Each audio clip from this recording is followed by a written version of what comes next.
El fantasma de Canterville, por Oscar Wilde. Cuando el ministro de América, Mr. Hiram B. Otis, compró el castillo de Canterville, todo el mundo le dijo que cometía una gran tontería, porque en la finca había duendes. Hasta el propio Lord Canterville, hombre de la más escrupulosa honradez, se creyó obligado a decírselo a Mr. Otis cuando llegó el momento de discutir las condiciones. Nosotros mismos, dijo Lord Canterville, nos hemos resistido totalmente a habitar este lugar desde la época en que mi tía abuela, la duquesa de Bolton, perdió el conocimiento, accidente del que nunca llegó a reponerse del todo, a causa del espanto que experimentó, al sentir que dos manos de esqueleto se posaban sobre sus hombros mientras se vestía para cenar. Me considero en el deber de decirle, Mr. Otis, que el fantasma ha sido visto por varios miembros de mi familia que viven actualmente, así como por el rector de la parroquia, el reverendo Augusto Dampier, agregado del King College de Oxford. Tras el penoso accidente ocurrido a la duquesa, ninguna de las doncellas quiso quedarse en casa, y Lady Canterville no pudo ya conciliar el sueño a causa de los ruidos misteriosos que llegaban del pasillo y de la biblioteca. Milord, respondió el ministro, adquiriré el inmueble y el fantasma bajo inventario. Llego de un país moderno, en el cual podemos obtener todo cuanto el dinero puede proporcionar. Y esos muchachos, nuestros jóvenes y avispados, que recorren de parte a parte el viejo continente, que se llevan los mejores actores que ustedes tienen y sus mejores cantantes, estoy seguro de que, si aún queda un verdadero fantasma en Europa, vendrán a buscarlo inmediatamente para colocarlo en uno de nuestros museos públicos o para pasearlo por los caminos, mostrándolo como un fenómeno. Me temo que el fantasma existe, dijo Lord Canterville sonriendo, aunque quizás se resista a las ofertas de los osados empresarios de su país. Hace ya más de 3 siglos que se tiene noticia de él, data precisamente de 1574 y no deja nunca de mostrarse cuando está a punto de ocurrir alguna defunción en la familia. Bah, los médicos de cabecera tienen la misma costumbre, Lord Canterville. Amigo mío, no puede ser cierta la existencia de un fantasma, y no creo que las leyes de la naturaleza admitan excepciones en favor de la aristocracia inglesa. No puede dudarse de lo naturales que son ustedes en América, dijo Lord Canterville, que no terminaba de entender la última observación de Mr. Otis. Ahora bien, si la idea de tener un fantasma en casa le es a usted agradable, mejor que mejor. Recuerde tan solo que yo le previne. Unas semanas más tarde se cerró el trato, y a fines de temporada el ministro y su familia emprendieron el viaje hacia Canterville.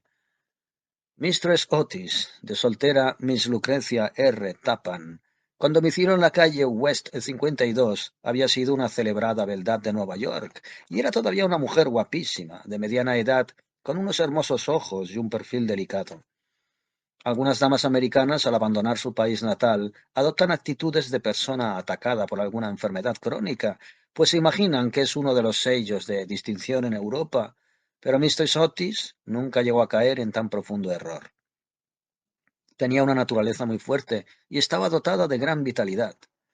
Para ser exactos, diremos que se sentía inglesa bajo numerosos aspectos, y hubiese sido capaz de romper una lanza sosteniendo la tesis de que todo lo tenemos en común con América hoy en día, exceptuando la lengua, por supuesto.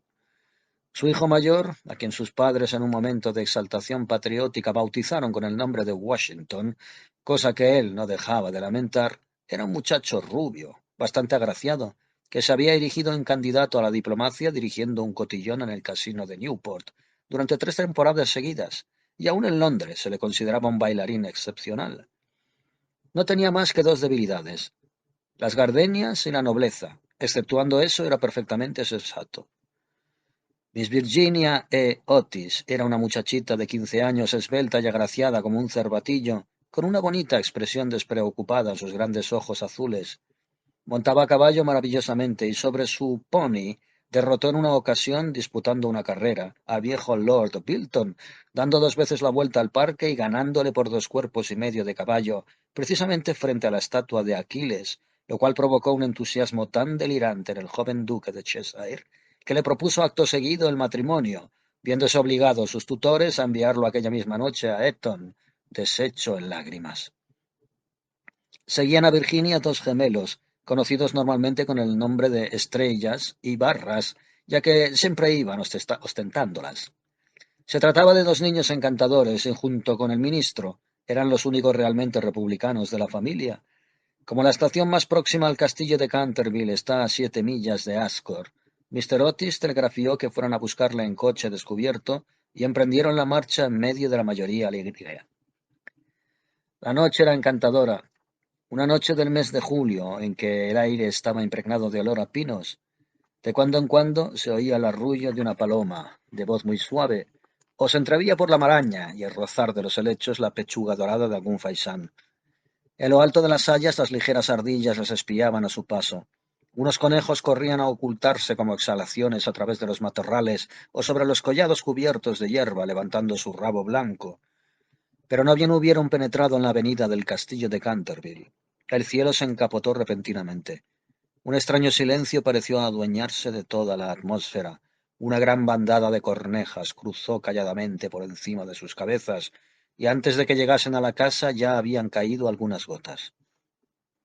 En la escalinata se encontraba, para darles la bienvenida, una anciana pulcramente vestida de seda negra con cofia y delantal blancos.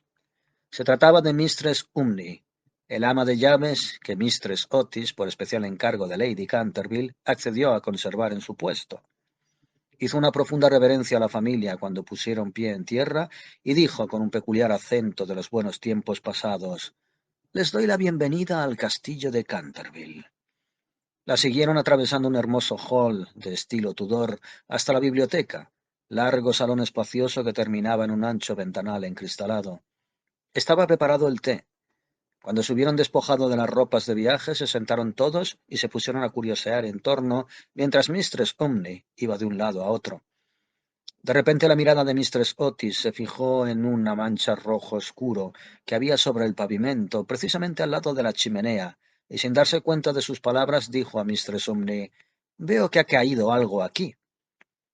«Sí, señora», contestó Mistress Umney en voz baja, «ahí se ha vertido sangre». «Es espantoso», exclamó Mistress Otis. «No quiero manchas de sangre en un salón. Es preciso quitar eso enseguida».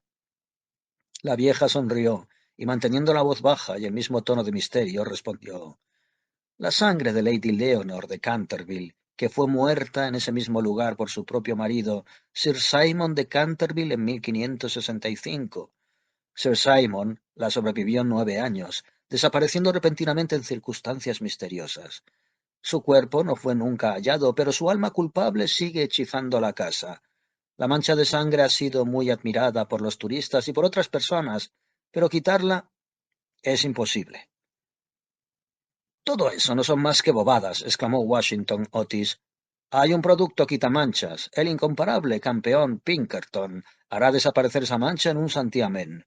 Y antes de que el alma de llaves, aterrada, pudiese evitarlo, ya estaba arrodillado y frotaba fuertemente el entarimado con una barrita de una sustancia parecida a un cosmético negro. Pocos instantes habían transcurrido cuando la mancha desapareció del todo sin dejar huella. «Ya sabía yo que el Pinkerton daría buena cuenta de ella», exclamó triunfante, paseando una mirada sobre su familia llena de admiración. No había acabado de pronunciar aquellas palabras cuando un relámpago intensísimo iluminó la estancia sombría, seguido de un horrísono trueno, que puso a todos en pie exceptuando a Mistress Umney, que se desmayó. «¡Qué clima más espantoso!», dijo tranquilamente el ministro, encendiendo un largo veguero. «Creo que el país de los antepasados está tan superpoblado que no hay buen tiempo para todo el mundo. Siempre fui de la opinión de que lo mejor que podrían hacer los ingleses es emigrar». «Querido Hiram», replicó Mistress Otis, «¿qué podemos hacer con una mujer que se desmaya? Se lo descontaremos de su sueldo en caja. Así no volverá a ocurrirle». Mistress Omney no tardó en recobrar el conocimiento. Sin embargo, se notaba que estaba muy conmovida, y con voz solemne advirtió a Mistress Otis que debería tener algún disgusto en la casa. «Señores, he presenciado unas cosas que pondrían de punta los pelos a cualquier cristiano, y durante noches y noches no he podido conciliar el sueño a causa de los hechos terribles que ocurrían». A pesar de ello, Mr. Otis y su esposa aseguraron insistentemente a la buena mujer que no temían a ninguno de los fantasmas. La vieja ama de llaves, después de haber pedido la bendición de la divina providencia para sus nuevos amos y de arreglárselas para que le aumentaran el sueldo, Se retiró a su habitación renqueando. La tempestad desencadenada duró toda la noche, pero no originó ninguna catástrofe. Al día siguiente por la mañana, cuando bajaron a desayunar, encontraron nuevamente la terrible mancha sobre el entarimado. No creo que sea culpa del limpiador sin rival, dijo Washington, pues lo he probado sobre toda clase de manchas. Debe de ser cosa del fantasma. Y sin más, borró la mancha nuevamente, después de haber frotado un poco. Al otro día por la mañana había vuelto a aparecer. Y sin embargo, la biblioteca había permanecido cerrada la noche anterior, habiéndose llevado la llave arriba, Mistress Otis. A partir de aquel momento la familia comenzó a interesarse por aquello. Mr. Otis se sentía inclinado a creer que había estado excesivamente dogmático al negar rotundamente la existencia de los fantasmas. Mientras Otis manifestó su intención de afiliarse a la Sociedad Psíquica y Washington preparó una larga carta para Mr. Myers y Pontmore basada en la persistencia de las manchas de sangre cuando provienen de un crimen. Aquella noche disipó todas las dudas existentes sobre la existencia objetiva de los fantasmas. La familia había aprovechado el fresco de la tarde para dar un paseo en coche. Regresaron hacia las 9 y tomaron una cena ligera. La conversación no versó ni un momento sobre los fantasmas, de manera que ni siquiera se habían producido las más elementales condiciones de espera y de receptibilidad que preceden corrientemente a los fenómenos psíquicos. Los asuntos que discutieron, según es sabido después por Mistress Otis, fueron simplemente los habituales en la conversación de los americanos cultos que pertenecen a las clases más elevadas, como por ejemplo la inmensa superioridad de Miss Jane Davenport sobre Sarah Bernard como actriz, la dificultad para encontrar maíz verde, galletas de trigo, sarraceno y polenta, aun en las mejores casas inglesas, la importancia de Boston en el desarrollo del alma universal, las ventajas del sistema que consiste en anotar los equipajes de los viajeros y la suavidad del acento neoyorquino comparado con el deje de Londres.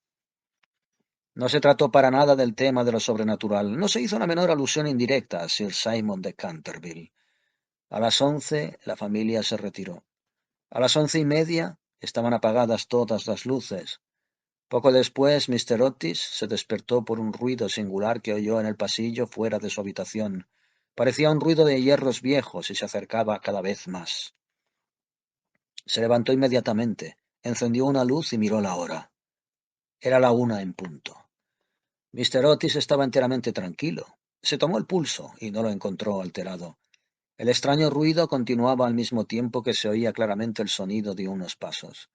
Mr. Otis se calzó las zapatillas, cogió un frasquito alargado de su tocador y abrió la puerta. Frente a él se encontró iluminado por el pálido claro de luna a un anciano de aspecto terrible. Sus ojos parecían carbones encendidos. Una larga cabellera gris caía en mechones revueltos sobre sus hombros.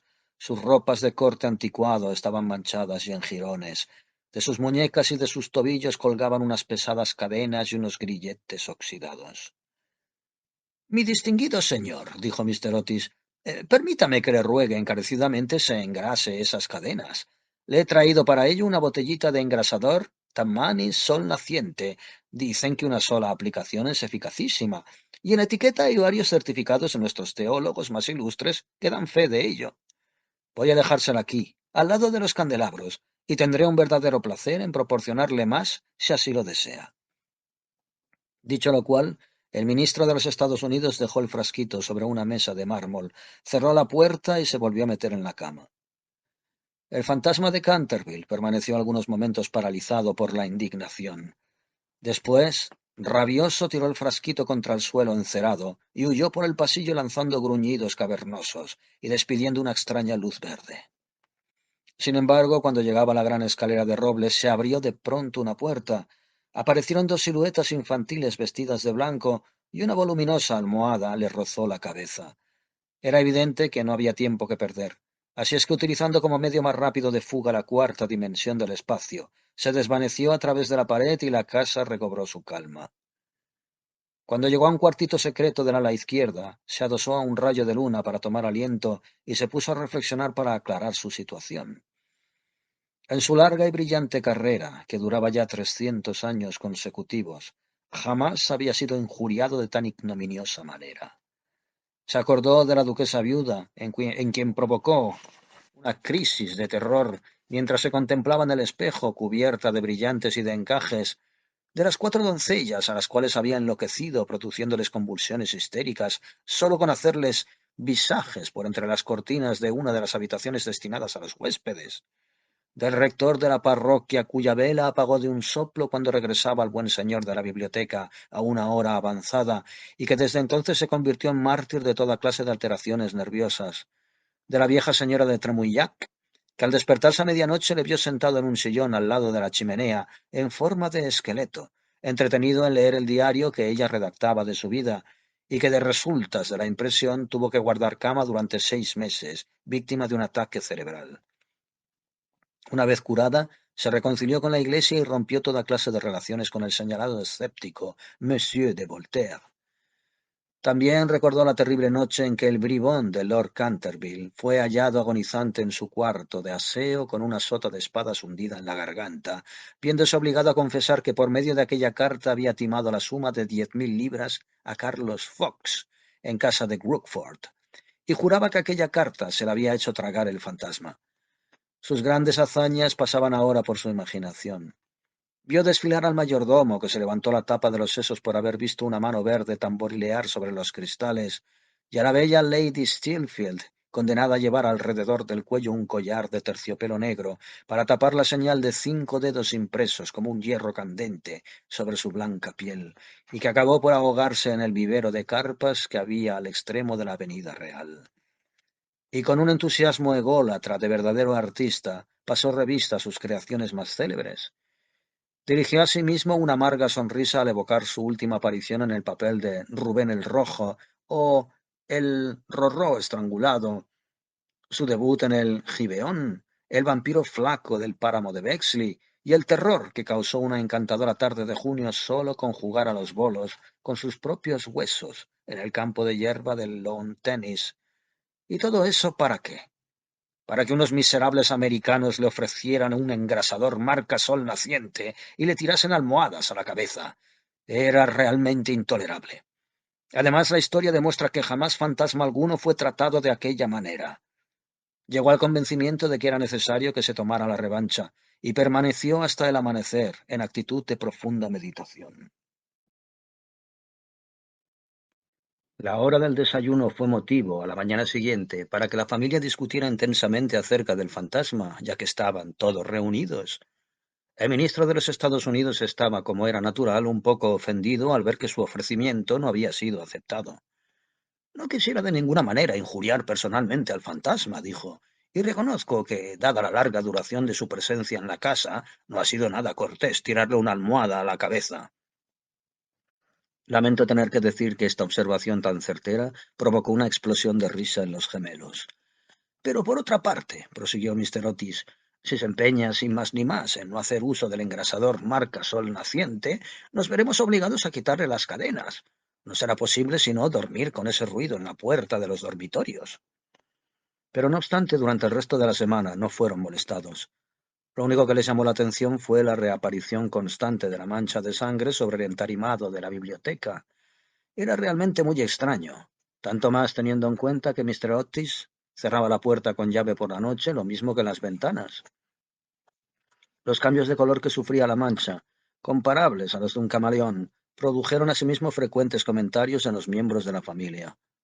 Una mañana se presentaba de un color rojo oscuro, casi violáceo, otras era vermellón, más tarde de un púrpura brillante, y un día, cuando bajaron a rezar según los ritos sencillos de la Iglesia Libre Episcopal Reformada de América, la encontraron de un hermoso verde esmeralda. Como es lógico, estos cambios caleidoscópicos regocijaron en grande a la reunión, y se hacían apuestas todas las noches con absoluta tranquilidad. La única persona que no quiso participar en la broma fue la joven Virginia. Por razones desconocidas siempre se sentía impresionada ante la mancha de sangre y estuvo a punto de llorar la mañana que apareció verde esmeralda. El fantasma hizo su aparición un domingo por la noche. Al poco rato de estar todos acostados, oyeron un enorme estrépito en el hall que les alarmó. Bajaron apresuradamente y se encontraron con que la armadura completa se había desprendido de su soporte, cayendo sobre las baldosas. Cerca de allí, sentado en un sillón de alto respaldo, el fantasma de Canterville se restregaba las rodillas con una expresión de agudo dolor en el semblante. Los gemelos, que se habían provisto de sus cañas de lanzar majuelas, le tiraron inmediatamente los huesos, con esa seguridad de puntería que sólo se adquiere a fuerza de largos y pacientes ejercicios sobre el profesor de caligrafía. Mientras tanto, el ministro de los Estados Unidos mantenía al fantasma bajo la amenaza de su revólver y, conforme a la etiqueta californiana, le invitaba a levantar los brazos. El fantasma se alzó bruscamente, lanzando un grito de furor salvaje, y se disipó entre ellos como una niebla, apagando de paso la vela de Washington y dejándolos a todos sumidos en la mayor oscuridad. Una vez llegado a lo alto de la escalera y ya recuperado, se decidió a lanzar su célebre repique de carcajadas satánicas. Contaba la gente que aquello había hecho encanecer en una sola noche al peluquín de Lord Raker, y fue motivo suficiente para que 3 amas de llaves consecutivas admitieran antes de que se cumpliera el primer mes de estar en el cargo. Por consiguiente, lanzó su más escalofriante carcajada, despertando paulatinamente los ecos de las antiguas bóvedas, pero extinguidos estos, se abrió una puerta y apareció vestida de azul claro Mistress Otis. «Me temo», dijo la dama, «que se encuentra usted indispuesto, y le traigo un frasco de la tintura del doctor Dobell. Si se trata de una indigestión, eso le sentará muy bien». El fantasma la miró con ojos flameantes de furor y se creyó en el deber de metamorfosearse en un gran perro negro. Era un truco que le había dado una reputación muy merecida, y al cual atribuía el médico de la familia la idiotez incurable del tío del Lord Canterville, el honorable Thomas Horton. Pero un ruido de pasos que se acercaban le hizo vacilar en su cruel determinación, y se contentó con volverse un poco fosforescente. Enseguida se desvaneció después de haber lanzado un gemido sepulcral, porque los gemelos se disponían a darle alcance. Cuando llegó a su habitación se sintió destrozado, presa de las más violentas agitaciones. La ordinariez de los gemelos, el grosero materialismo de Mistress Otis, todo aquello le resultaba realmente ofensivo, pero lo que más le humillaba era no tener ya fuerzas para llevar una armadura. Contaba con impresionar incluso a unos americanos modernos, con hacerles estremecer a la vista de un espectro acorazado, ya que no por motivos razonables, al menos por deferencia hacia su poeta nacional Longfellow, cuyas poesías delicadas y atractivas le habían ayudado con frecuencia a matar el tiempo, mientras los Canterville estaban en Londres. Además, se trataba de su propia armadura. La llevó con éxito en el torneo de Kenilworth, siendo felicitado cálidamente por la reina virgen en persona. Pero cuando quiso ponérsela quedó aplastado por completo por el peso de la enorme coraza y del yelmo de acero, y se desplomó pesadamente sobre las baldosas de piedra, desollándose las rodillas y contusionándose la muñeca derecha. Durante varios días se encontró muy malo, y no pudo salir de su morada más que lo estrictamente necesario para mantener la mancha de sangre en buen estado. A pesar de todo, logró restablecer las fuerzas, a base de cuidados, y decidió intentar por tercera vez aterrorizar a la familia del ministro. Para su reaparición eligió un viernes 17 de agosto, consagrando gran parte del día a pasar revista a sus trajes. Su elección recayó al fin en un sombrero de ala levantada por un lado y caída por el otro, con una pluma roja, en un sudario deshilachado por las mangas y el cuello, y por último en un puñal mohoso. Al atardecer estalló una gran tormenta. El viento era tan fuerte que sacudía y cerraba violentamente las puertas y las ventanas de la vetusta mansión. Indudablemente era aquel el tiempo que le convenía. He aquí lo que pensaba hacer. Se acercaría sigilosamente a la habitación de Washington Otis, le susurraría unas frases ininteligibles quedándose al pie de la cama, y le hundiría por 3 veces el puñal en la garganta, a los acordes de una música macabra. Odiaba principalmente a Washington, porque sabía perfectamente que era él quien acostumbraba a quitar las famosas manchas de Canterville usando el limpiador incomparable de Pinkerton. Cuando hubiera reducido al despreocupado, al temerario joven, entraría en la habitación que ocupaba el ministro de los Estados Unidos y su mujer. Una vez allí, colocaría una mano viscosa sobre la frente de Mr. Otis y al mismo tiempo murmuraba y murmuraría con voz sorda al oído del ministro tembloroso los secretos terribles del osario. En cuanto a la pequeña Virginia, aún no había decidido nada. Nunca le había insultado. Era bonita y cariñosa. Unos cuantos gruñidos sordos saliendo del armario serían más que suficiente, y si no bastaban para despertarla, llegaría hasta tirarla de la punta de la nariz con sus dedos rígidos por la parálisis. A los gemelos estaba firmemente decidido a darles una buena lección, Lo primero que haría sería sentarse sobre sus pechos con objeto de producirles la sensación de una pesadilla. Luego, aprovechando que sus camas estaban muy juntas, se alzarían al espacio que quedaba libre entre ellas con el aspecto de un cadáver verde y frío como el hielo, hasta que quedasen paralizados por el terror. Enseguida, tirando bruscamente su sudario, daría la vuelta al dormitorio a cuatro patas, como un esqueleto blanqueado por el tiempo moviendo los ojos en sus órbitas, en su creación de Daniel el Mundo o el esqueleto de Suicida, papel en el cual hizo un gran efecto en varias ocasiones. Creía estar tan bien en este papel como en el otro de Martín el Demente o el misterioso enmascarado. A las 10:30 oyó que la familia subía a acostarse. Durante unos momentos le produjeron inquietud las tempestuosas carcajadas de los gemelos, que se divertían evidentemente con su loca alegría de colegiales antes de meterse en la cama. Pero a las 11:15 todo quedó nuevamente en silencio, y cuando sonaron las 12 se puso en camino. La lechuza chocaba contra los cristales de la ventana. El cuervo se encontraba en el hueco de un tejo centenario, y el viento gemía vagando alrededor de la casa como un alma en pena. Pero la familia Otis dormía, sin sospechar la suerte que les esperaba. Oía perfectamente los ronquidos regulares del ministro de los Estados Unidos, que dominaban el ruido de la lluvia y de la tormenta. Se deslizó furtivamente a través del zócalo. Una perversa sonrisa se dibujaba en su boca cruel y arrugada, y la luna ocultó su rostro tras una nube cuando pasó por delante de la gran ventana ojival, sobre la que estaban representadas en azul y oro sus propias armas y las de su esposa asesinada.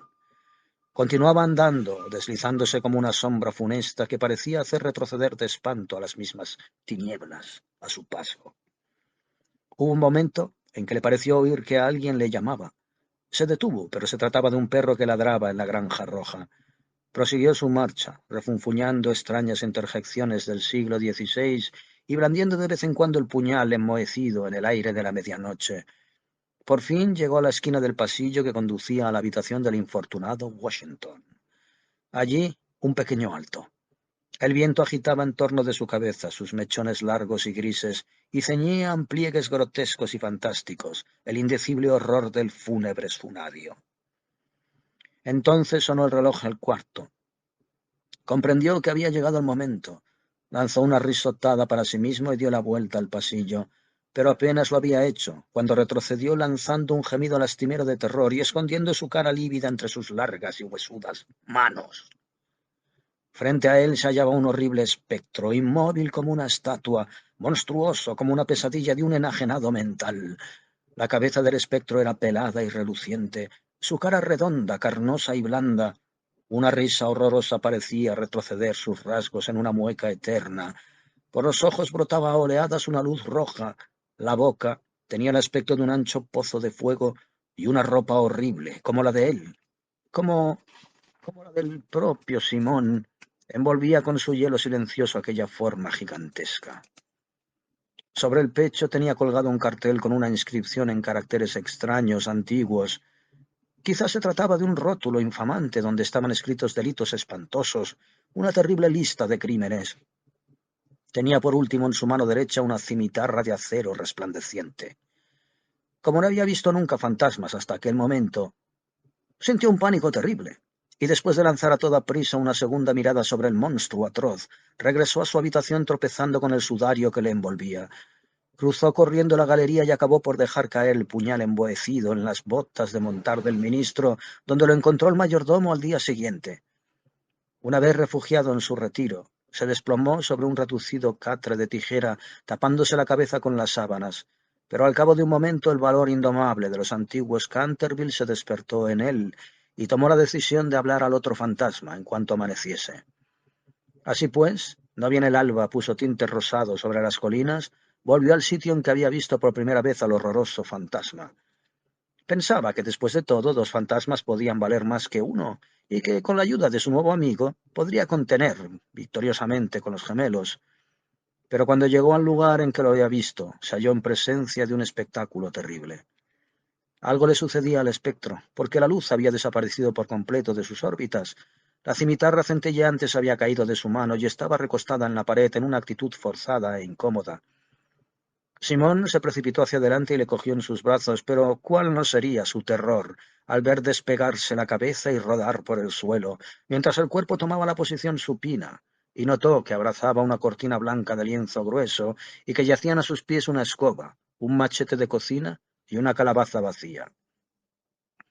Sin poder comprender aquella curiosa transformación, cogió con mano febril el cartel, leyendo a la claridad grisácea del amanecer estas palabras terribles. Este es el fantasma Otis, el único espectro auténtico y real. Desconfiad de las imitaciones, todos los demás están falsificados. Como un relámpago se le apareció la verdad.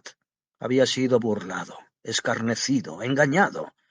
La forma de expresión característica de los Canterville reapareció en su mirada. Apretó las mandíbulas desdentadas y alzando por encima de su cabeza sus manos amarillentas, juró, según el ritual pintoresco de la antigua escuela, que cuando el gallo tocase por 2 veces consecutivas el cuerno de su alegre llamada, se consumarían sangrientas hazañas, y el crimen de callado paso saldría de su retiro. No había terminado de formular este terrible juramento, cuando de una alquería lejana de tejado de ladrillo rojo subió el canto de un gallo. Lanzó una estentórea risotada larga y amarga, y esperó una hora, y luego otra, pero por alguna misteriosa razón no volvió a cantar el gallo. Por fin, a eso de las 7:30, la llegada de las criadas le obligó a dejar su terrible guardia y regresó a su morada con paso altivo, pensando en su juramento que había sido en vano y en su proyecto fracasado.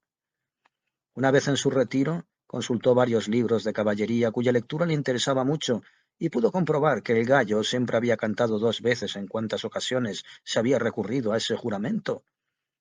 «Que el diablo cargue con ese animal volátil», murmuró. «En otro tiempo hubiese caído sobre él con mi buena lanza y le hubiera ensartado por el cuello, obligándole a cantar 2 veces para mí, aunque reventara». Dicho esto, se retiró a su confortable féretro de plomo y allí permaneció hasta la noche. Al día siguiente el fantasma se encontró muy débil y cansado. Las terribles emociones de las 4 últimas semanas habían empezado a surtir su efecto. Tenía el sistema nervioso completamente destrozado y se alteraba al más ligero ruido. Durante 5 días no se movió de su habitación y acabó por hacer una concesión en lo referente a la mancha de sangre del entarimado de la biblioteca. Puesto que la familia Otis no quería verla, era indudablemente que no se la merecían. Aquella gente se encontraba de un modo muy evidente en un plano inferior de vida materializada. Era incapaz de apreciar el valor simbólico de los fenómenos sensibles. La cuestión de las apariciones fantasmagóricas y el desarrollo de los cuerpos astrales eran realmente para ellos algo desconocido y estaba fuera de su alcance. Pero al menos él se consideraba en el ineludible deber de demostrarse en el pasillo una vez por semana y farfullar por el gran ventanal ojival el primero y tercer miércoles de cada mes. No veía ningún medio de sustraerse a aquella obligación. Verdad es que en vida había sido muy criminal, pero aparte de ese detalle, era hombre muy concienzudo en todo lo relacionado con lo sobrenatural. Así pues, los 3 sábados siguientes atravesó, como de costumbre, el pasillo entre las 12 de la noche y las 3 de la madrugada, tomando todas las precauciones posibles para no ser visto ni oído.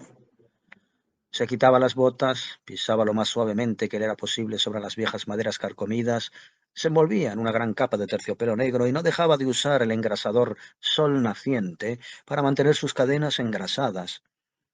Me veo precisado a reconocer que solo tras muchas vacilaciones se decidió a adoptar ese método como medio de protección, pero al fin, una noche, mientras cenaba la familia, se deslizó en el dormitorio de Mistress Otis y se llevó el frasquito.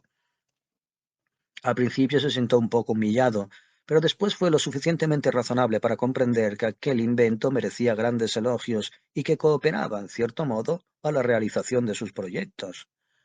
A pesar de todo, no se vio totalmente a cubierto. No dejaban nunca de tenderle cuerdas de lado a lado del pasillo para hacerle tropezar en la oscuridad, y una vez que se había disfrazado para el papel de Isaac el Negro o el cazador del bosque de Huxley, cayó cuán largo era al poner el pie sobre un trozo de suelo enjabonado que habían preparado los gemelos desde el umbral del salón de tapices hasta la parte alta de la escalera de roble. Esta última afrenta le produjo tal furor que decidió hacer un esfuerzo para imponerse dignamente y consolidar su posición social, decidiendo visitar a la noche siguiente a los chicos insolentes de Eton, disfrazado para representar su célebre papel de Ruperto el Temerario o el Conde sin cabeza.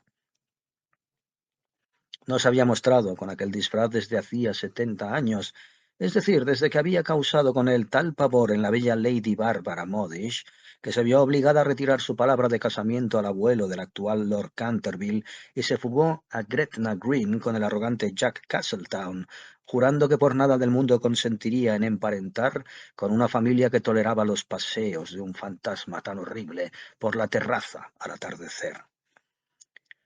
El pobre Jack fue muerto al poco tiempo en duelo por Lord Canterville en la pradera de Wandsworth y Lady Bárbara murió de pena en Tunbridge Wells antes de que finalizara el año, así es que constituyó un éxito bajo todos los conceptos. No obstante, se trataba, me permito emplear un término de argot teatral para aplicarle a uno de los mayores misterios del mundo sobrenatural, o el lenguaje más científico, del mundo superior a la naturaleza, era, repito, una caracterización de las más difíciles y necesitó sus 3 buenas horas largas para terminar los preparativos. Por fin todo estuvo listo, y él quedó contentísimo de su disfraz. Las grandes botas de montar, que hacían juego con el traje, le quedaban, eso sí, un poco holgadas, y no pudo encontrar más que una de las 2 pistolas de arzón, pero en general quedó muy satisfecho del resultado, y a la 1:15 pasó a través de la pared y bajó al pasillo. Cuando estuvo cerca de la habitación ocupada por los gemelos, y a la que denominaré dormitorio azul por el color de sus cortinas, se encontró con la puerta entreabierta. Con el fin de hacer una entrada sensacional, la empujó con violencia, pero se le vino encima una jarra de agua que le empapó hasta los huesos, no dándole en el hombro por unos milímetros. Al mismo tiempo oyó unas risas sofocadas que partían de la doble cama con dosel. Su sistema nervioso sufrió tal conmoción que regresó a sus habitaciones a toda velocidad, y al día siguiente tuvo que permanecer en la cama con un fuerte ataque de reuma. El único consuelo que le quedaba era el de no haber llevado la cabeza sobre los hombros, puesto que, de no haber sido así, las consecuencias hubieran sido peores. Desde entonces renunció para siempre a espantar a aquella tercia familia de americanos, y se limitó a vagar por el pasillo con zapatillas de orillo, una gruesa bufanda alrededor del cuello por temor a las corrientes de aire, y provisto de un pequeño arcabuz para el caso en que fuese atacado por los gemelos. Hacia el 19 de septiembre fue cuando recibió el golpe de gracia. Había bajado por las escaleras hasta el espacio hall, seguro de que en aquel lugar por lo menos estaba cubierto de jugarretas, y se entretenía en hacer observaciones artísticas sobre las grandes fotografías del ministro de los Estados Unidos y de su mujer, hechas en casa de Sarrow. Iba vestido con toda decencia y sencillez, con un largo sudario salpicado de moho de cementerio. Se había atado la mandíbula con una tira de tela amarilla y llevaba una linternita y un azadón de sepulturero. En una palabra, iba disfrazado de Jonás el desenterrador o el ladrón de cadáveres de Chertsey Barn. Era una de sus más notables creaciones y de la que guardaban con mayor motivo los Canterville un recuerdo especial, ya que fue el motivo de su riña con Lord Rufford, vecino suyo. Serían aproximadamente las 2:15 de la madrugada y, a su parecer, no se movía nadie en la casa, pero cuando se dirigía tranquilamente hacia la biblioteca para ver lo que quedaba de la mancha de sangre, se abalanzaron sobre él, procedentes de un rincón oscuro, 2 siluetas, agitando alocadamente sus brazos por encima de sus cabezas, mientras gritaban en su oído: ¡Uh! ¡Uh! Presa de pánico, cosa muy natural en aquellas circunstancias, se precipitó a la escalera, pero allí se encontró frente a Washington Otis, que le aguardaba blandiendo la regadera del jardín. De tal modo que, cercado por sus enemigos, casi acorralado, tuvo que evaporarse en la gran estufa de hierro colado, que afortunadamente para él no estaba encendida, y abrirse paso hasta sus habitaciones por entre los tubos y las chimeneas, llegando a su refugio en el tremendo estado en que le pusieron la agitación, el hollín y la desesperación. A partir de aquella noche, no se le volvió a ver más en expedición nocturna. Los gemelos se quedaron muchas noches acechando su aparición para sorprenderle, sembrando de cáscaras de nuez los pasillos todas las noches con gran molestia para sus padres y para los criados, pero fue inútil. Su amor propio estaba profundamente herido, sin duda, y no quería mostrarse. En vista de ello, Mr. Otis se puso a trabajar en su gran obra sobre la historia del Partido Demócrata, obra que había empezado 3 años antes. Mistress Otis organizó un clam bake extraordinario del que se habló en toda la comarca. Los niños se dedicaron a jugar a la barra, al écarté, al póker y a otras diversiones nacionales de América. Virginia dio paseos a caballo por las carreteras en compañía del joven duque de Cheshire, que se encontraba en Canterville pasando su última semana de vacaciones. Todo el mundo se imaginaba que el fantasma había desaparecido, hasta el punto de que Mr. Otis escribió una carta a Lord Canterville para comunicárselo, y recibió en contestación otra carta en la que le testimoniaba el placer que le producía la noticia, y enviaba sus más sinceras felicitaciones a la digna esposa del ministro. Pero los Otis se equivocaban. El fantasma continuaba en la casa, y aunque se hallara muy delicado, no se encontraba dispuesto a retirarse, sobre todo después de saber que figuraba entre los invitados el joven duque de Cheshire, cuyo tío Lord Francis Stilton apostó una vez con el coronel Carbury a que jugarla a los dedos con el fantasma de Canterville. A la mañana siguiente se encontraron a Lord Stilton tendido en el suelo del salón de juego en un estado de parálisis tal que, a pesar de la edad avanzada que alcanzó, no pudo ya pronunciar nunca más palabra que esta: 6 doble. Esta historia era muy conocida en su tiempo, aunque en atención a los sentimientos de dos familias nobles se hiciera todo lo posible por ocultarla, y existe un relato detallado de todo lo referente a ella en el tomo tercero de las Memorias del Lord Tuttle sobre el príncipe regente y sus amigos. Desde entonces el fantasma tenía verdaderos deseos de poder probar que no había perdido su influencia sobre los Stilton, con los que además estaba emparentado por alianza matrimonial, ya que una prima hermana suya se había casado en segundas nupcias con el señor Bulkeley, del que descienden en línea directa, como todo el mundo sabe, los duques de Cheshire. Con este motivo, pues, hizo sus preparativos para mostrarse al pequeño enamorado de Virginia en su famoso papel de fraile vampiro o el benedictino desangrado. Era un espectáculo tan horripilante que cuando la vieja Lady Starbury se lo vio representar, es decir, la víspera del año nuevo de 1764, empezó a lanzar chillidos agudos que tuvieron por resultado un fuerte ataque de apoplejía y su fallecimiento al cabo de 3 días, no sé que antes desheredara a los Canterville y legase todo su dinero a su farmacéutico de Londres. Pero en el último momento, el terror que le inspiraban los gemelos le retuvo en su habitación, y el joven duque pudo dormir tranquilo en el gran lecho con dosel coronado de plumas del dormitorio real, soñando con Virginia. Virginia y su enamorado de cabello ensortijado dieron unos días después un paseo a caballo por los prados de Brockley, paseo durante el cual ella se desgarró su traje de amazona al saltar un seto, de tal manera que al regresar a casa entró por la escalera de detrás para que no la viesen. Al pasar corriendo por delante de la puerta del salón de tapices, que estaba de par en par, le pareció que había alguien dentro. Pensó que sería la doncella de su madre, que iba con frecuencia a trabajar a esa habitación. Asomó la cabeza para encargarle que la cosiese el vestido, pero cuál no sería su asombro al encontrarse allí en persona al fantasma de Canterville. Se había acomodado ante el ventanal y contemplaba el oro llameante de los árboles amarillentos y el revoloteo de las hojas enrojecidas que bailaban alocadamente a lo largo de la gran avenida. Tenía la cabeza apoyada en una mano y su actitud revelaba el más profundo desaliento.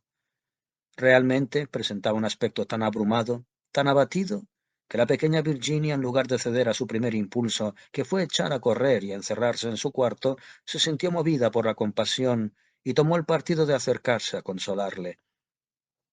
Tenía la muchacha un paso tan ligero y él una melancolía tan profunda que no advirtió su presencia hasta que le dirigió la palabra. Lo he sentido mucho por usted, dijo, pero mis hermanos regresan mañana a Eton y entonces, si se porta usted bien, nadie le atormentará. Es inconcebible pedirme que me porte bien, le respondió contemplando estupefacto a la jovencita que tenía la audacia de dirigirle la palabra. Totalmente inconcebible. Es preciso que yo sacuda mis cadenas, que gruña por los agujeros de las cerraduras y que corretee por la noche. ¿Eso es lo que usted llama portarse mal? No tengo otra razón de ser. Eso no es una razón de ser. En sus tiempos fue usted muy malo, ¿sabe? Mistress Umney nos dijo el mismo día de nuestra llegada que usted mató a su esposa. Sí, lo reconozco, respondió con arrogancia el fantasma. Pero se trataba de un asunto de familia y nadie tenía el derecho de inmiscuirse. Está muy mal matar a nadie, dijo Virginia, que a veces adoptaba un bonito aspecto de gravedad puritana, heredado quizá de algún antepasado venido de Nueva Inglaterra. Oh, no puedo sufrir la severidad de la moral abstracta. Mi mujer era feísima. No almidonaba nunca lo suficiente mis puños y no sabía nada de cocina. Mire usted, un día había yo cazado un soberbio ciervo en los bosques de Hawksley, un hermoso macho de 2 años, pues no puede usted imaginarse cómo me lo sirvió. Pero en fin, dejemos eso. Es asunto liquidado y no me parece nada bien que sus hermanos me dejasen morir de hambre aunque yo la hubiese matado. ¿Que le dejaron morir de hambre? Oh, señor fantasma. Don Simón, quiero decir, ¿acaso tiene usted hambre? Hay un sándwich en mi costurero. ¿Le gustaría comerlo? No, gracias. Ahora ya no como. Pero de todas formas lo encuentro amabilísimo por su parte. Es usted bastante más atenta que el resto de su horrible, arisca, ordinaria y ladrona familia. Basta, exclamó Virginia, golpeando con el pie en el suelo. El arisco, el horrible, el ordinario lo es usted. En cuanto a lo de ladrón, demasiado sabe usted que me ha robado mis colores de la caja de pinturas para restaurar esas ridículas manchas de sangre de la biblioteca. Empezó usted por utilizar todos mis rojos, incluso el vermellón, imposibilitándome para poder pintar las puestas de sol. Después cogió usted el verde esmeralda y el amarillo cromo. Y finalmente solo me queda el añil y el blanco china. Así es que ahora no puedo pintar más que claros de luna, que da grima ver, y además son incomodísimos de colorear, y no le he acusado, aun estando molesta, y a pesar de que todas esas cosas son absolutamente ridículas. ¿Se ha visto alguna vez sangre color verde esmeralda? Vamos a ver, dijo el fantasma con cierta suavidad. ¿Y qué podía yo hacer? Es dificilísimo en los tiempos actuales agenciarse sangre verdadera, y ya que su hermano empezó con su quitamanchas incomparable, no veo por qué no había de emplear yo los colores de usted para resistir. En cuanto al tono, es cuestión de gustos. Así, por ejemplo, los Canterville tienen sangre azul, la sangre más azul que existe en Inglaterra, aunque ya sé que ustedes, los americanos, no prestan la menor atención a esas cosas. No sabe usted nada, y lo mejor que puede hacer es emigrar y así se formará una idea. Mi padre tendría verdadero gusto en proporcionarle un pasaje gratuito, y aunque haya que pagar derechos elevadísimos de aduana de toda clase de cosas, y más tratándose de espectros, no le pondrán dificultades en la aduana, pues todos son demócratas. Y una vez en Nueva York, puede usted contar con un gran éxito. Conozco infinidad de personas que darían $100.000 por tener antepasados, y que sacrificarían mayor cantidad aún por tener un fantasma de familia. Creo que no me divertiría mucho en América. Quizás se deba a que allí no tenemos ruinas ni curiosidades, dijo burlonamente Virginia. ¿Qué curiosidades ni qué ruinas? Contestó el fantasma. Tiene ustedes su marina y sus modales, ¿no? Buenas noches. Voy a pedir a papá que conceda a los gemelos una semana más de vacaciones. No se vayan, Miss Virginia, se lo ruego, exclamó el fantasma. Estoy tan solo y son tan desgraciado que no sé qué hacer. Quisiera ir a acostarme y no puedo. Pues es inconcebible. No tiene usted más que meterse en la cama y apagar la luz. Algunas veces es dificilísimo permanecer despierto, sobre todo en una iglesia, pero en cambio dormir es muy sencillo. Ya ve usted, los gemelos saben dormir admirablemente y no son de los más listos. Hace 300 años que no duermo, dijo el anciano tristemente, haciendo que Virginia abriese mucho sus hermosos ojos azules, llenos de asombro. Hace ya 300 años que no duermo, así es que me siento cansadísimo. Virginia adoptó un grave continente y sus finos labios se movieron como pétalos de rosa. Se acercó y, arrodillándose al lado del fantasma, contempló su rostro envejecido y arrugado. Pobrecito fantasma, profirió a media voz. ¿Y no hay ningún sitio donde pueda usted ir a dormir? Allá lejos, pasado el pinar, respondió él con voz baja y soñadora. Hay un jardincillo. La hierba crece en él alta y espesa. Allí pueden verse las grandes estrellas blancas de la cicuta. Allí el ruiseñor canta toda la noche y la luna de cristal helado deja caer su mirada, y el tejo extiende sus brazos de gigante sobre los durmientes. Los ojos de Virginia se empañaron de lágrimas y ocultó la cara entre sus manos. —¿Se refiere usted al jardín de la muerte? —murmuró. —Sí, de la muerte. Qué hermosa debe ser. Descansar en la blanda tierra oscura mientras las hierbas se balancean encima de nuestra cabeza y escuchar el silencio. no tener ni ayer ni mañana, olvidarse del tiempo y de la vida, morar en paz. Usted puede ayudarme, usted puede abrirme de par en par las puertas de la muerte, porque el amor la acompaña a usted siempre, y el amor es más fuerte que la muerte. Virginia tembló. Un estremecimiento helado recorrió todo su ser y durante unos instantes hubo un gran silencio. Le parecía vivir en un sueño terrible. Entonces el fantasma habló nuevamente con una voz que resonaba como los suspiros del viento. ¿Ha leído usted alguna vez la antigua profecía que hay sobre las vidrieras de la biblioteca? Oh, muchas veces, exclamó la muchacha, mirándole. La conozco muy bien.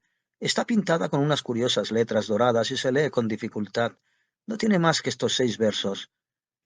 Cuando una joven rubia logre hacer brotar una oración de los labios del pecador, cuando el almendro estéril dé fruto y una niña deje correr su llanto, entonces toda la casa recobrará la tranquilidad y volverá la paz a Canterville.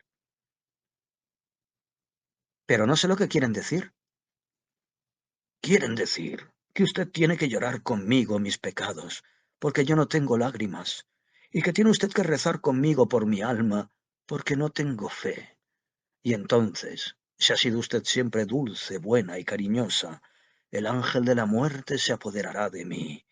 Verá usted seres terribles en las tinieblas, y voces funestas escucharán sus oídos, pero no podrán hacerle ningún daño, porque contra la pureza de una niña no pueden nada las potencias infernales. Virginia no contestó, y el fantasma se retorció las manos preso de la desesperación, sin dejar de mirar la rubia cabeza inclinada. De pronto se irguió la joven, muy pálida, con un fulgor extraño en los ojos. No tengo miedo, dijo con voz firme, y rogaré al ángel que se apiade de usted. Se levantó el fantasma de su asiento lanzando una débil exclamación de alegría. Cogió la rubia cabeza entre sus manos con una gentileza que recordaba los tiempos pasados, y la besó. Sus dedos estaban fríos como el hielo y sus labios abrasaban como el fuego. Pero Virginia no desmayó en su propósito. Después la hizo atravesar la estancia sombría. Sobre el tapiz de un verde apagado estaban bordados unos pequeños cazadores. Soplaban en sus cuernos adornados de flecos y con sus lindas manos hacían señales para que retrocediese. Vuelve sobre tus pasos, Virginia. Vete, vete, gritaban. Pero el fantasma le sujetaba en aquel momento la mano con más fuerza y ella cerró los ojos para no verlos. Horribles animales con colas de lagarto y ojos saltones parpadearon maliciosamente en las esquinas de la chimenea, mientras le decían en voz baja: «Ten cuidado, Virginia, ten cuidado. Quizá no volvamos a verte». Pero el fantasma apresuró entonces el paso y Virginia no volvió a oír nada. Cuando llegaron al extremo de la estancia, el viejo se detuvo murmurando unas palabras que ella no comprendió. Volvió a Virginia a abrir los ojos y vio disiparse el muro lentamente como una neblina y abrirse ante ella una negra caverna. «Deprisa, deprisa», gritó el fantasma, «o será demasiado tarde». Y en el mismo momento el muro se cerró de nuevo tras ellos y el salón de tapices quedó desierto. Cuando tocó la campana 10 minutos más tarde para el té, Virginia no bajó. Mistress Otis envió a uno de los criados a buscarla. No tardó en volver diciendo que no había podido encontrar a Miss Virginia en ningún sitio. Mistress Otis no se inquietó, pues sabía que Virginia tenía la costumbre de salir todas las tardes al jardín a coger flores para la cena, pero dieron las 6 y siguió sin aparecer. A partir de entonces su madre comenzó a experimentar inquietud y envió a sus hijos en su busca, mientras ella y su marido recorrían todas las habitaciones de la casa. A las 6:30 regresaron los gemelos diciendo que no habían encontrado ninguna huella de su hermana. Entonces se produjo una gran confusión en todos, y ninguno sabía qué hacer, cuando Mr. Otis recordó de pronto que pocos días antes había dado permiso a una tribu de gitanos para que acampasen en el parque. Por consiguiente salió inmediatamente para Blackfell Hollow, acompañado por su hijo mayor y 2 criados de la granja. El joven duque de Cheshire, desquiciado por la inquietud, rogó con insistencia a Mr. Otis que le permitiesen acompañarle, pero éste se negó, temiendo que hubiese algún jaleo. Pero al llegar al lugar donde habían acampado vio que ya no había nadie. Se habían apresurado a huir, sin lugar a dudas, pues el fuego ardía todavía y habían quedado algunos platos sobre la hierba. Después de mandar a Washington que registrase los alrededores junto con los dos hombres, se apresuró a regresar y envió telegramas a todos los inspectores de policía del condado, rogándoles buscasen a una joven raptada por unos vagabundos o unos gitanos. Después mandó que le trajesen su caballo y luego de insistir para que su mujer y sus hijos se sentasen a la mesa, partió con un lacayo por el camino de Ascot. Apenas llevaba recorridos un par de millas, cuando oyó un galope a su espalda. Se volvió y vio al joven duque que llegaba en su pony con la cara sofocada y la cabeza descubierta. Lo lamento de veras, le dijo el joven con la voz entrecortada, pero me sería imposible probar bocado mientras Virginia no aparezca. Se lo ruego, no se enfade conmigo. Si hubiera permitido que nos casásemos el año pasado, esto no habría sucedido nunca. No me rechazará usted, ¿verdad? No puedo ni quiero irme.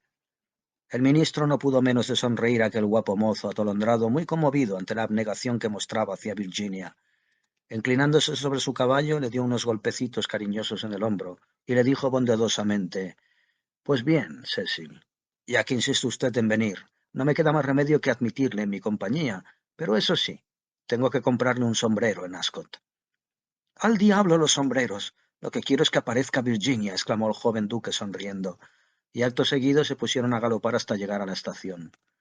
Llegado allí, Mr. Otis preguntó al jefe si no había visto en el andén de salida a una joven cuyas señas correspondiesen a las de Virginia, pero no pudo averiguar nada. A pesar de ello, el jefe de estaciones pidió telegramas a las estaciones del trayecto ascendentes y descendentes y le prometió ejercer una vigilancia minuciosa. Enseguida, después de haber comprado un sombrero para el joven duque en una tienda de novedades que se disponía a cerrar, Mr. Otis cabalgó hasta Bexley, pueblo situado 4 millas más allá y que, según le dijeron, era muy frecuentado por los gitanos. Hicieron levantarse al guarda forestal, pero no obtuvieron de él ninguna información acerca de lo que les interesaba, por lo cual, después de atravesar la plaza los dos jinetes, tomaron nuevamente el camino de regreso, llegando a Canterville hacia las 11, rendidos y con el corazón oprimido por la inquietud. Allí se reunieron con Washington y los gemelos, que les esperaban a la puerta con linternas porque la avenida estaba muy oscura. No se había descubierto la menor huella de Virginia. Los gitanos fueron alcanzados en el prado de Brockley, pero la joven no se encontraba con ellos. Explicaron lo apresurado de su marcha, diciendo que habían equivocado el día en que había de celebrarse la feria de Chorlton y que el temor de llegar tarde les había obligado a darse prisa. Además, se mostraron desconsolados por la desaparición de Virginia, pues dijeron le estaban muy agradecidos a Mr. Otis por haberles permitido acampar en su parque. 4 de los componentes se quedaron rezagados para participar en la búsqueda. Hicieron vaciar el estanque de las carpas, registraron la finca en todos los sentidos, pero con el mismo resultado negativo. Era ya una evidencia que Virginia estaba perdida, al menos por aquella noche, y con un gran abatimiento entraron en casa Mr. Otis y los jóvenes, seguidos del lacayo, que llevaba de las bridas al caballo y al pony. En el hall se encontraron con el grupo de los criados llenos de terror. La pobre Mistress Otis se hallaba tumbada en un diván de la biblioteca, casi enloquecida por el espanto y la ansiedad, y la vieja ama de llaves le humedecía la frente con agua de colonia. Fue una comida tristísima. Apenas se hablaba, y hasta los propios gemelos presentaban un aspecto despavorido y consternado, pues querían mucho a su hermana. Cuando terminaron, Mr. Otis, a pesar de los ruegos del joven duque, mandó a todo el mundo a la cama, ya que nada más podía hacerse durante la noche. Al día siguiente pensaba telegrafiar a Scotland Yard para que pusieran inmediatamente varios detectives a su disposición. Pero justo en el preciso momento en que salían del comedor, sonaron las 12 en el reloj de la torre. Apenas se habían extinguido las vibraciones de la última campanada, cuando se oyó un crujido acompañado de un grito penetrante. Un trueno formidable hizo estremecerse las paredes. Una melodía que nada tenía de terrenal flotó en el aire. Un lienzo de la pared se desprendió bruscamente y en lo alto de la escalera, ya sobre el rellano, muy pálida, casi blanca, apareció Virginia llevando en la mano una cajita. Todos se precipitaron inmediatamente hacia ella. Mistress Otis la estrechó fuertemente contra su pecho. El joven duque casi la ahogó con la violencia de sus besos, y los gemelos ejecutaron una danza guerrera salvaje alrededor del grupo. «Ay, hija mía, ¿dónde te habías metido?», dijo Mr. Otis, bastante enfadado, creyendo que les había querido gastar una broma a todos ellos. «Sesen y yo hemos registrado toda la comarca en busca tuya y tu madre ha estado a punto de morir de espanto. No vuelvas a gastar bromas de este estilo a nadie». Menos al fantasma, menos al fantasma, gritaron los gemelos continuando con sus cabriolas. Hija mía querida, gracias a Dios que te hemos encontrado. Ya no nos volveremos a separar, murmuraba Mistress Otis, besando a la muchacha toda trémula y acariciando sus cabellos dorados que se desparramaban sobre los hombros. Papá, dijo suavemente Virginia, estaba con el fantasma. Ha muerto ya. Es preciso que vayáis a verle. Fue muy malo, pero se ha arrepentido sinceramente de todo lo que ha hecho, y antes de morir me ha dado este cofrecillo con hermosas joyas.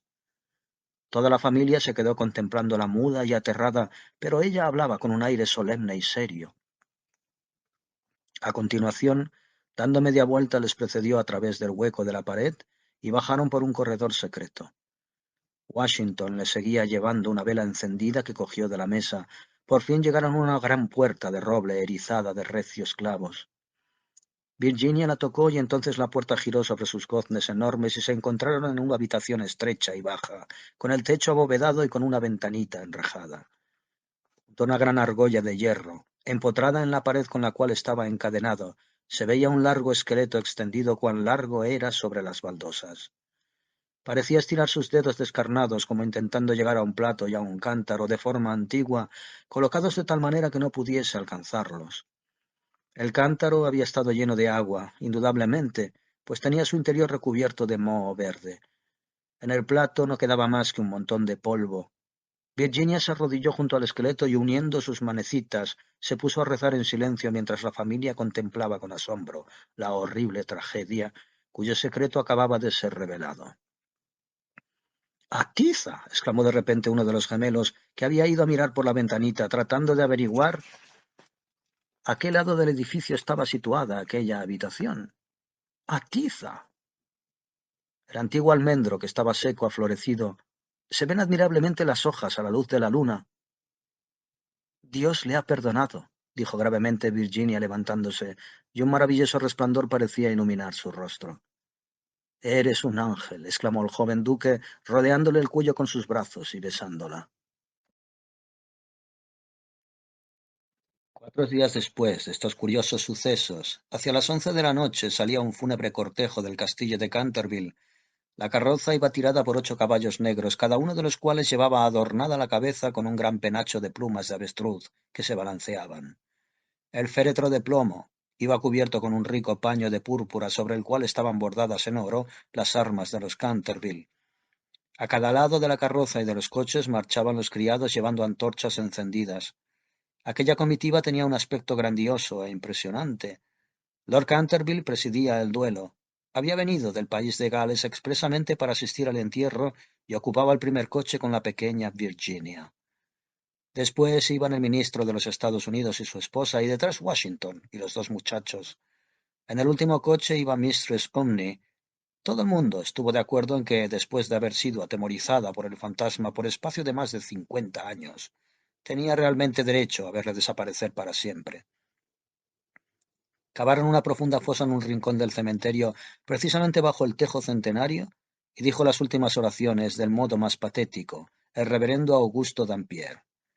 Una vez terminada aquella ceremonia, los criados siguiendo una antigua costumbre establecida en la familia, apagaron sus antorchas. Luego, al bajar al féretro a la fosa, Virginia se adelantó colocando encima de ella una gran cruz hecha con flores de almendro, blancas y rojas. En aquel momento salió la luna por detrás de una nube e inundó el cementerio con sus silenciosas oleadas plateadas, y de un bosquecillo cercano se elevó el canto del ruiseñor. Virginia recordaba la descripción que le había hecho el fantasma del jardín de la muerte. Sus ojos se llenaron de lágrimas y apenas pronunció palabra durante el camino de regreso. A la mañana siguiente, antes de que Lord Canterville se marchase a la ciudad, Mistress Otis habló con él al respecto de las joyas entregadas por el fantasma a Virginia. Eran soberbias, espléndidas.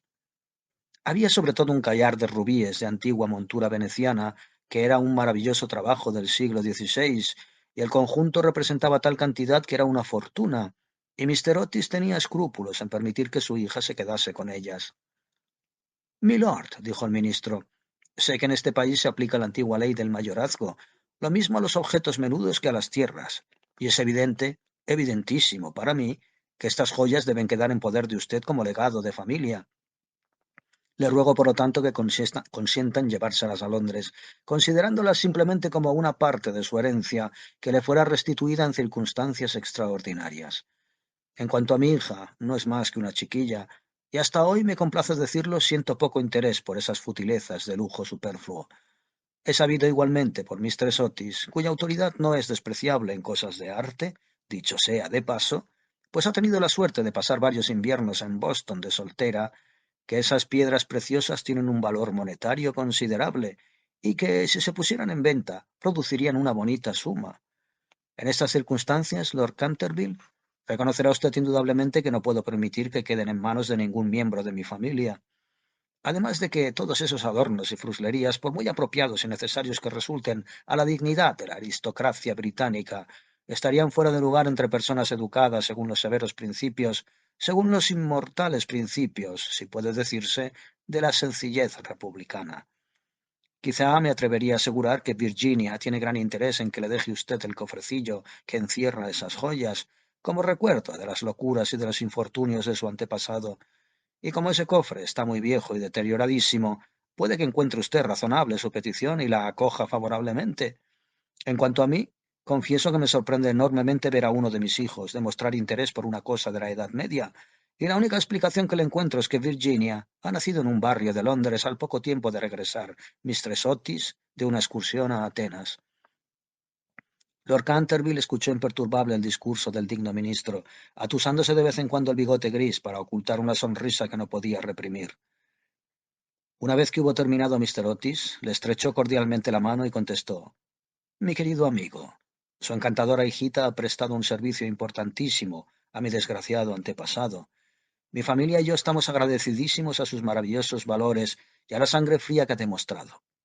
Las joyas le pertenecen, sin duda alguna, y creo, a fe mía, que si tuviese yo la suficiente insensatez para quitárselas, el viejo tunante sería capaz de saltar de la tumba al cabo de 15 días para hacerme la vida imposible. En cuanto a que sean joyas de familia, no podrían serlo sino después de estar especificadas como tales en un testamento en forma legal, y la existencia de estas joyas ha permanecido siempre ignorada. Le aseguro que son tan mías como de sus mayordomos. Cuando Miss Virginia sea mayor, sospecho que le encantará tener cosas tan lindas para ponerse. Además, Mr. Otis, olvida usted que adquirió el inmueble y el fantasma bajo inventario, de modo que todo lo que pertenece al fantasma le pertenece a usted. A pesar de las pruebas de actividad que ha dado Sir Simon por los pasillos, no por eso deja de estar menos muerto desde el punto de vista legal, y su compra le hace a usted dueño de lo que le pertenecía a él. Mr. Otis se quedó muy pensativo ante la negativa de Lord Canterville y le rogó que reflexionara de nuevo en su decisión, pero el excelente par se mantuvo firme y acabó por convencer al ministro para que aceptase el regalo del fantasma. Cuando la primavera de 1890 la joven duquesa de Cheshire fue presentada por primera vez en la recepción de la reina con motivo de su casamiento, sus joyas fueron motivo de general admiración. Virginia fue agraciada con el tortil o lambrequín de baronía que se otorga como recompensa a todas las jóvenes americanas juiciosas, y se casó con su novio en cuanto éste tuvo edad para ello. Eran ambos tan agradables, y se amaban de tal modo que a todo el mundo le encantó aquel matrimonio menos a la vieja marquesa de Dumbleton, que venía haciendo todo lo posible para atrapar al joven duque y casarlo con una de sus 7 hijas. Para lograrlo dio, por lo menos, 3 grandes comidas costosísimas. Cosa rara. Mr. Otis experimentaba una gran simpatía personal por el joven duque, pero teóricamente era enemigo de particularismos, y según sus propias palabras, era de temer que entre las influencias debilitantes de una aristocracia ávida de placer fueran olvidados por Virginia los verdaderos principios de la sencillez republicana. Pero nadie hizo caso de sus observaciones, y cuando avanzó por la nave lateral de la iglesia de San Jorge, en Hanover Square, llevando a su hija del brazo, no había hombre más orgulloso en toda Inglaterra. Después de la luna de miel, el duque y la duquesa regresaron al castillo de Canterville, y al día siguiente de su llegada por la tarde fueron a dar una vuelta por el cementerio solitario próximo al Pinar. Al principio les preocupó mucho lo relativo a la inscripción que debía grabarse sobre la lápida de Sir Simon, pero decidieron que se pondría simplemente las iniciales del viejo gentilhombre y los versos escritos en la ventana de la biblioteca. La duquesa llevaba unas rosas magníficas que desparramó sobre la tumba, Después de permanecer allí un rato, pasearon por las ruinas del claustro de la antigua abadía. La duquesa se sentó sobre una columna caída, mientras su marido, recostado a sus pies y fumando un cigarrillo, contemplaba sus lindos ojos. De pronto tiró el cigarrillo y cogiéndole una mano le dijo: Virginia, una mujer no debe tener secretos para su marido. Y no los tengo, querido Cecil. Sí los tienes, respondió sonriendo. No me has contado nunca lo que sucedió mientras estuviste encerrada con el fantasma. Ni se lo he dicho nunca a nadie, replicó gravemente Virginia. Ya lo sé, pero podrías decírmelo a mí. Cecil, te ruego que no me lo preguntes. No puedo, en realidad, decírtelo. Pobre Sir Simon, le debo mucho. Sí, no te rías, Cecil, le debo mucho, realmente. Me hizo ver lo que es la vida, lo que significa la muerte y por qué el amor es más fuerte que la vida y que la muerte. El duque se levantó para besar amorosamente a su mujer. Puedes guardar tu secreto mientras posea yo tu corazón, dijo a media voz. Siempre fue tuyo. Y se lo dirás algún día a nuestros hijos, ¿verdad? Virginia se ruborizó.